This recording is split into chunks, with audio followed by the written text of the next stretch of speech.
So yun mga idol, nakapaglagay na tayo ng scaffolding. Yan, yan ang finish natin mga idol.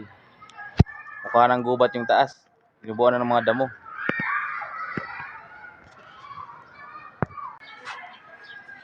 Mga brad, pumakamada na yung tropa ko.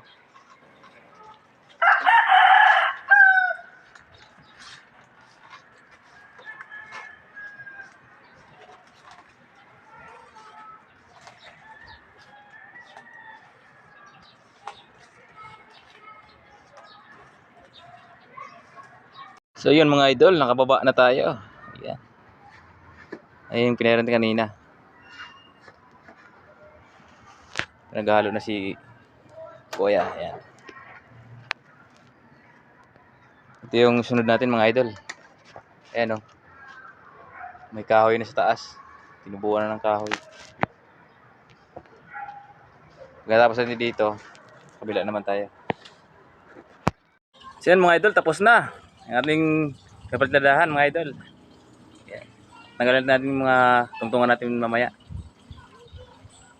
Like and share sa ating video mga idol.